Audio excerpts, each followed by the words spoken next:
तो आज हम देखेंगे द फन दे हैड की कहानी। और यह कहानी लिखी गई है आइजैक एसिमोव के द्वारा, जो कि एक अमेरिकन राइटर हैं।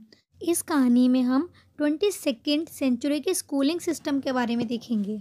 कहानी की शुरुआत में हम 11 वर्षीय मार्जी नामक लड़की को देखते हैं, जो कि 17 मई को डायरी लिखती है। और उसमें वो लिखती है कि आज टॉमी, जो कि एक 13 साल का लड़का है, उसको एक रियल बुक मिली है जो कि बहुत पुराने समय की है। साथ ही वह लिखती है कि जब उसके दादाजी छोटे थे तब उस समय में प्रिंटेड या छपाई वाले बुक्स हुआ करती थी।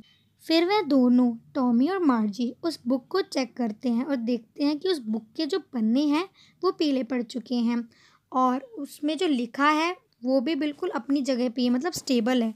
लेकिन मार्जी और टॉमी जिस तरीके से पढ़ते हैं, मतलब जो स्क्रीन के थ्रू वो पढ़ते हैं, उसमें वर्ड्स मूव होते हैं। तो ये बात उनको बहुत ही मजाकिया लग रही थी यहाँ पर। जिस पर टॉमी बोलता है कि ये बुक मुझे फेंक देनी चाहिए थी, क्योंकि हमारे टेलीविज़न में तो बहुत सारी प्रिंटेड बुक हैं और उसमें जो वर्ड्स होते हैं वो अपने आप ही मूव करते हैं। और साथ ही उनकी जो टेली बुक्स है, मतलब टेलीविज़न स्क्रीन के थ्रू वो जो पढ़ा करते हैं, उसमें बहुत सारी बुक्स हैं जो कि काफ़ी अच्छी हैं। मार्जी भी होती है इस बात पे, उसको एग्री करती है, लेकिन उसके पास इतनी बुक्स नहीं होती जितनी कि टॉमी के टेली बुक्स में होती है। मार्गी पूछती है कि तुम्हें ये बुक कहाँ से मिली। टॉमी बताता है एटिक में से। रूम में रूफ के नीचे के हिस्से को एटिक बोलते हैं। और यह बुक स्कूल के बारे में थी। मार्जी सोचती है कि स्कूल के बारे में क्या लिखा हो सकता है इसमें, क्योंकि उसे स्कूलों से नफरत थी, जिसकी वजह उसके रोबोटिक ज्योग्राफी वाले टीचर, मतलब वो एक कंप्यूटर स्क्रीन के थ्रू पढ़ते थे जिसमें वो टीचर, रोबोटिक टीचर, उनको काम दिया करता था और जिसको वो बिल्कुल भी पसंद नहीं करती थी। ज्योग्राफी में अच्छा परफॉर्म ना करने की वजह से जो मार्जी की माँ थी, उसने काउंटी इंस्पेक्टर को भी बुलाया था, जो कि लाल चेहरे वाला नाटा आदमी था, जिसके पास टूल्स वाला एक बॉक्स था, जिसमें से उसने कुछ टूल्स निकाले और स्क्रीन वो जो थी उसको चंद ही मिनटों में ठीक कर दिया था। लेकिन जो मार्जी थी वो उस लार्ज ब्लैक और अगली सी स्क्रीन, मतलब जो कंप्यूटर्स की स्क्रीन थी, उसको ठीक होते हुए नहीं देखना चाहती थी, या उसको वो चाहती थी कि वो ठीक ही ना हो। और सबसे बेकार बात यह थी कि मार्जी को जब भी अपना कोई होमवर्क अपना सबमिट करना होता था तो उसको कंप्यूटर लैंग्वेज में ही करना होता था, जो कि उसने 6 साल की उम्र में ही सीख ली थी। जब इंस्पेक्टर स्क्रीन को ठीक करने के बाद मार्जी के सिर को प्यार से थपथपाते हैं, साथ ही उसकी माँ को बताते हैं कि जो ज्योग्राफी वाला सेक्टर था वो थोड़ा हाई लेवल पर चला गया था। फिर वे आगे बताते हैं कि इसमें मार्जी का कोई भी फॉल्ट नहीं था और अब वह उन्होंने अच्छे से ठीक कर दिया है। लेकिन इस सब से मार्जी जो थी वो खुश नहीं थी, क्योंकि वह सोच रही थी कि इंस्पेक्टर आएंगे और इस उस स्क्रीन को अपने साथ लेकर चले जाएंगे, जैसे टॉमी के हिस्ट्री सेक्टर को ठीक करने के लिए ले गए थे। इसके बाद वे दोनों पुराने समय की वह बुक पढ़ते हैं जिसमें स्कूलों के बारे में लिखा गया था, जो कि आज से 100 साल से भी ज़्यादा पुराने थे। उसमें टॉमी बताता है कि ये जो स्कूल है वो हमारे समय से जो हम पढ़ते हैं, जिसमें वर्चुअल क्लासेस होती हैं, उनसे बिल्कुल अलग है। जिस पे मार्की बोलती है, मैं नहीं जानती कि पहले किस तरह के स्कूल थे, लेकिन उनके पास एक टीचर था जो कि एक आदमी था।